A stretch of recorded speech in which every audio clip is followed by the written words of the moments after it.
Bonjour à tous et bonjour à toutes, j'espère que vous allez bien. Donc je vais faire une petite vidéo aujourd'hui pour vous expliquer ce que c'est les chakras. Et voilà, et voilà. Alors, les chakras sont des centres énergétiques répartis le long du corps, de la base de la colonne vertébrale au sommet du crâne. Ensuite, ils représentent donc notre anatomie subtile et remplissent une fonction aussi bien physique que psychique. Alors, normalement, ils sont au nombre de 7 principaux, mais il y en a d'autres au niveau des mains, des pieds, des épaules. Donc, on voit comme quoi qu'en réalité, les chakras, il y en a à peu près localisés dans tous les... un peu dans tout le corps, des pieds à la tête, quoi, de haut en bas. Alors, toutes les activités émotionnelles sont reliées aussi à vos chakras, d'accord? Ainsi que certains sentiments. Les chakras contrôlent donc notre structure d'activité, le corps physique, de l'énergie vitale, ainsi des différents états de conscience, et tous les chakras sont connectés les uns avec les autres et fonctionnent en interdépendance. À eux tous, ils forment l'unité corps énergétique. Donc, pour pouvoir vous expliquer les chakras au fur et à mesure, avant de commencer à parler des chakras, on va commencer à parler des corps subtils de l'homme. Car il faut savoir que les corps...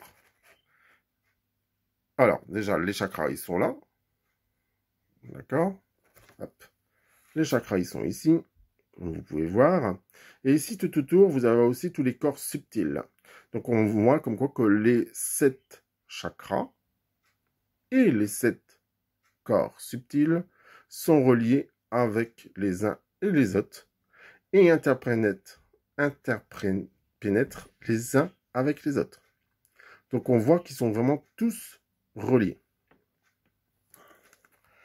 Alors, on va commencer par les corps subtils. Alors, il y a les corps subtils, il y a le corps physique. Donc, ça, c'est les 7 que je vous donne. Donc, le corps physique, le corps éthérique, le corps astral, le corps mental, le corps causal, et pour finir, le corps bouddhique, qui interprète donc le corps atmique. Donc, on voit comme quoi, en réalité, tous ces corps qui sont les uns avec les autres, et qui sont interpénétrés les uns avec les autres, on voit comme quoi, qu'en réalité, s'il y en a un qui est défaillant, c'est sûr et certain que les autres vont être aussi défaillants. C'est pour ça que, de temps en temps, il faut aussi refaire un rééquilibrage des chakras. Donc, allez voir un bon magnétiseur, allez voir un bon thérapeute. D'accord? Quelqu'un qui pourrait vous aider pour à faire un bon soin énergétique pour pouvoir rééquilibrer vos chakras et pour pouvoir être moins malade, moins stressé, moins angoissé. D'accord? Donc on voit vraiment que ce côté-là, qui est très intéressant, c'est qu'en réalité, que s'il y en a un qui va pas bien, étant donné qu'ils sont tous reliés avec les uns et les autres, ça varie vraiment beaucoup d'une personne à une autre. On peut voir, moi j'ai pratiqué sur différentes personnes, donc ce type de rééquilibrage des chakras. Souvent il y en a 3 ou 4 qui sont un peu, on va dire, feignants et qu'il faut revitaliser. Donc c'est pour ça qu'on va avoir un magnétiseur qui peut régler ce problème. Donc on va commencer par parler du chakra racine. Donc le chakra racine, je vous présente, il est rouge. D'accord? Et il s'appelle le Muladhara en sanskrit. Donc ça, c'est le chakra racine. Donc, il est au niveau du périnée du coccyx, à la base de la colonne vertébrale, et tourné vers le sol, en nous enracinant profondément. Il est là à la base de la vie et le siège de la Kundalini, enroulé sur elle-même, tel un serpent.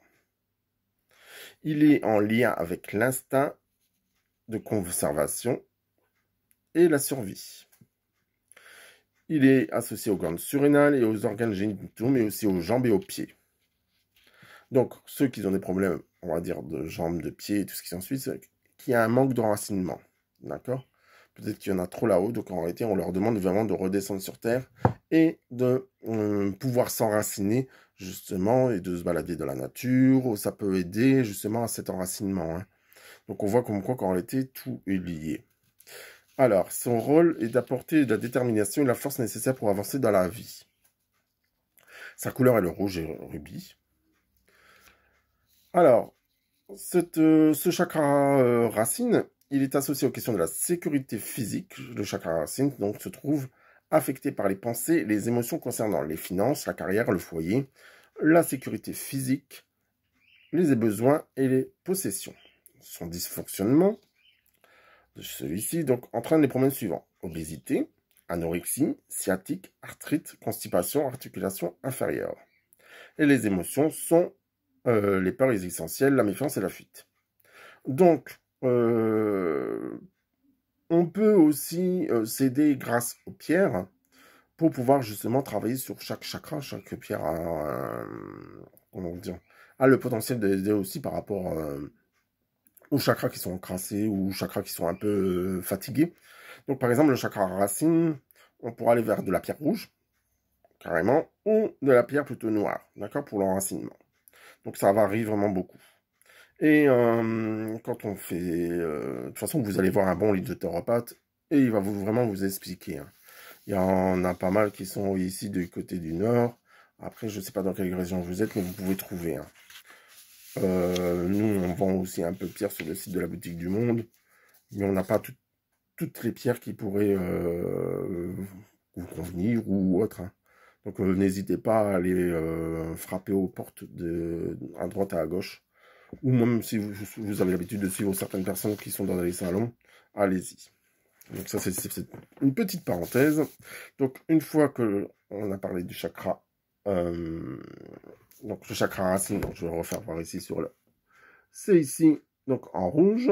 Là, on remonte un peu et on va aller voir le chakra sacré. Alors, le chakra sacré, il est aussi nommé Svadhisthana. Donc, en sanskrit, donc c'est le deuxième chakra du corps. Il est situé sur le ventre, le nombril et le sexe, à la base de la colonne vertébrale. Il rayonne vers l'avant et tournoie légèrement plus vite que le chakra racine. Ensuite, il est associé aux organes destinés à la reproduction, c'est-à-dire les ovaires et les testicules. Son rôle est d'apporter la capacité à ressentir, à se reproduire et à créer, à faciliter les tâches physiques de la vie. Il représente notre sexualité et nos appétits. Donc sa couleur est orange. Donc hop, je vais vous faire voir, c'est celui-là. D'accord? C'est surtout pour le symbole. Hein. Alors, vous pouvez aussi porter des vêtements correspondant aussi au chakra. Hein. Si vous avez du orange chez vous, pourquoi pas mettre un t-shirt orange qui pourra vous aider aussi à travailler sur ce chakra qui tourne un peu moins vite que les autres ou qui va un peu moins bien. Alors, le chakra sacré se trouve affecté par les pensées, les émotions concernant les besoins maladifs, des plaisirs physiques, des dépendances et le corps. Donc, tout ce qui est dépendance, on va travailler vraiment sur le chakra sacré. Donc, le dysfonctionnement de celui-ci peut apporter les problèmes suivants: des impuissances, des fragilités, troubles menstruels, utérin, vessie, rénaux, lombalgie, les seins nourriciers, relations au sexe et aux relations instables. Ces émotions sont les pleurs, l'agressivité et l'agressivité. Encore une fois, on peut choisir des pierres oranges qui pourront travailler aussi sur son chakra sacré, telles que la cornaline, pourquoi pas. Ensuite, on est parti sur le troisième chakra. Hop, on remonte ici au niveau. Et ici, on va aller voir notre plexus solaire. Le plexus solaire. Alors, il s'appelle Manipura en sanskrit, en langage indien. Alors, il est situé au niveau de l'estomac, au niveau du bas des côtes, sous la pointe du sternum et s'ouvre vers le devant. Il tourne à une grande vitesse et plus vite que le chakra racine et le chakra sacré. Alors, les organes, il est associé aux organes tels que le pancréas, l'estomac, le foie, la vésicule biliaire, le système digestif et les muscles. Son rôle est d'affirmer notre individualité et d'apporter le calme nécessaire à toute entreprise dans notre vie, c'est-à-dire construire notre propre vie. Ensuite, donc sa couleur elle est jaune, comme je vous ai fait voir, et hop, ici. Le chakra du plexus solaire se trouve affecté par les pensées et les émotions concernant le pouvoir et le contrôle. Le dysfonctionnement de celui-ci peut entraîner les problèmes suivants, donc les ulcères, le diabète, l'hypoglycémie, manque de confiance dans la vie, besoin de dominer, d'accuser les autres, sentiment d'impuissance. Alors, ces émotions sont le rire, la joie et la colère. Donc, comme j'aime bien dire aussi aux gens, donc si ils ont beaucoup de colère en eux, c'est sûr et certain que le système digestif, il en prendra vraiment un coup. Parce que, en réalité, comme vous avez pu voir, c'est le foie, le pancréas, les intestins. Donc, en réalité, il y a vraiment quelque chose qui ne va pas du tout. Donc, pour vous libérer de cette colère, moi, ce que je conseille de faire, c'est, si vous n'arrivez pas à dire aux gens ce que vous ressentez, écrivez noir sur blanc tout ce que vous avez sur cœur et videz votre sac, une bonne fois pour toutes. Et surtout, mettre du jeûne partout pour pouvoir calmer cette colère. Le plexus solaire, il ne s'appelle pas solaire pour rien non plus, parce qu'on voit comme quoi, dès qu'il y a un rayon de soleil, on change aussi notre vision des choses. Parce que dès qu'on est en colère ou dès qu'on est un peu nerveux, dès qu'il y a un rayon de soleil, vous verrez la différence. On se sent soulagé et on avance. Alors, on est parti. Peut-être aller plus vite parce que si ça coupe. Alors, on est parti voir le chakra du cœur, donc qui est vraiment dans la poitrine. Ici, hop. Ici. Je regarde avec vous, hop. Voilà, chakra du cœur, il est ici. Alors, chakra du cœur, nommé Anahata. Et le quatrième chakra du corps. Il est situé au niveau de la poitrine, au milieu du sternum, et s'ouvre vers le devant. Alors, il est lié avec l'amour. Alors, les organes associés à ce chakra sont le cœur, les nerfs, la circulation sanguine, le foie, les bras, les mains et les poumons. Son rôle est développé sur notre intuition et notre perception sensitive. Alors, lorsqu'il s'encrasse, il devient un vert forêt très sombre. Donc on peut voir comme quoi que le chakra du cœur, quand il est vraiment pas bien, il peut être vraiment noir pratiquement. Le chakra du cœur se trouve affecté par les pensées et les émotions concernant les relations, l'amour, le lien avec les gens, le pardon ou l'absence de pardon, les perceptions intérieures. Le dysfonctionnement de celui-ci, peut entraîner des problèmes suivants, donc l'asthme, maladie du cœur, les poumons, l'avarice, malhonnêteté, incapacité de recevoir de l'amour, intolérance, racisme. Ces émotions sont pleines de compassion et l'amour. Donc encore une fois, on va utiliser plutôt une pierre verte telle que la malachite, la fluorite, l'émeraude, pourquoi pas. Donc en réalité, ce sont des pierres vertes qui pourront vraiment nous travailler sur le chakra du cœur. Donc comme vous pouvez voir, par exemple, les personnes qui ont de l'asthme, donc il faut qu'ils, en réalité, est-ce qu'ils ont peur de donner de l'amour? Est-ce qu'ils ont peur de recevoir? Est-ce qu'ils manquent pas eux-mêmes d'amour? Donc, est-ce qu'ils n'arrivent pas à se donner à eux-mêmes de s'aimer tels qu'ils sont? Donc, on peut voir comme quoi que l'asthme joue le chakra du cœur. Le chakra du cœur est affecté par ces émotions-là. Donc, on voit comme quoi qu'en réalité, si les gens, ou même les enfants, ils ont de l'asthme, parce que souvent, il y a des enfants qui ont de l'asthme, mais après, ça disparaît.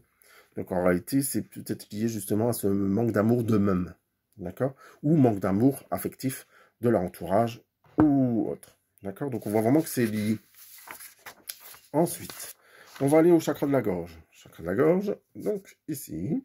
Donc, je vous fais voir quand même le petit dessin. Hop. On est bien là-haut. Hop. Donc, chakra de la gorge. Alors, il s'appelle Vishuddha.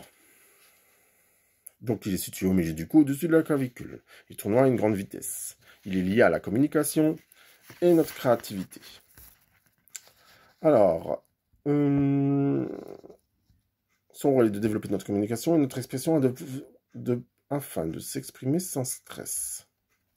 Le chakra de la gorge se trouve affecté par nos pensées et les émotions concernant l'expression de notre vérité, les activités liées à la communication, nos demandes visant la satisfaction de nos besoins. Le dysfonctionnement de celui-ci, donc c'est les maux de gorge, de torticolis, problèmes de thyroïde, l'oreille, difficultés d'expression, peur du échec, du rejet et du jugement.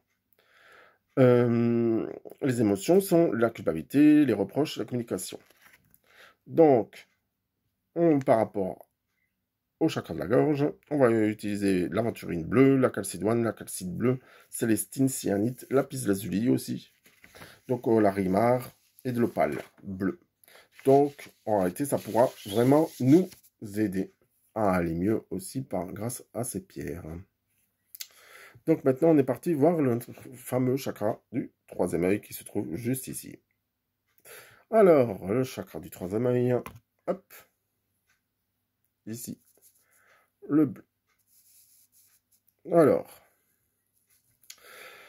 le chakra du troisième œil est nommé Ajna, en sanskrit, le sixième chakra du corps humain. Il est situé entre les deux yeux, au milieu du front, au-dessus des sourcils. Il est tourné vers nous, car tout est en nous. Alors, il est en lien avec notre moi véritable et notre être supérieur. Il est associé aux organes tels que le cerveau, le système neurologique, l'œil gauche, les oreilles et le nez. Son rôle est d'accroître l'intelligence, la perception psychique, l'intuition et la clairvoyance. Il permet de préserver sa santé mentale et de clarifier les pensées accumulées. Le troisième œil enregistre le film de notre vie entière, incluant tout ce que nous pensons, éprouvons et accomplissons. Nous visionnerons ce film lorsque nous traverserons de l'autre côté et que nous passerons notre vie en revue. Sa couleur donc est le bleu indigo. Alors, le chakra du troisième œil se trouve affecté par les pensées et les émotions concernant l'avenir, le passé et la croyance liée aux esprits. Et le dysfonctionnement de celui-ci peut entraîner les problèmes tels que la cécité, les migraines, les cauchemars, fatigue visuelle, le rejet du monde spirituel, focalisation sur le monde intellectuel et les sciences, vision de la vie terre à terre et peur des intuitions. Et les émotions sont le discernement, la sagesse, l'imagination, l'intuition, la clairvoyance, la connaissance, la concentration et le positivisme. Donc on voit comme quoi qu'en réalité, plus vous êtes positif, plus on va vous mettre faire développer ce troisième œil. D'accord. Alors, donc on peut utiliser comme pierre donc la labradorite par rapport à ce, malgré que c'est pas bleu, du lapis lazuli, œil de faucon, du saphir bleu et un tanzanite aussi, l'aventurine bleue. Donc on voit comme quoi qu'en réalité il y a encore une fois toutes des pierres qui peuvent aller par rapport à ce fameux chakra. Ensuite, on est parti sur le chakra coronal. Le chakra coronal qui se trouve placé ici, carrément, est nommé Sahasrara en sanskrit. Il est le 7e chakra du corps. Il est situé au sommet de la tête et au-dessus du crâne. Il est à l'intérieur de nous, comme un ventilateur au plafond. Il est lié à la spiritualité et à la sagesse de l'univers.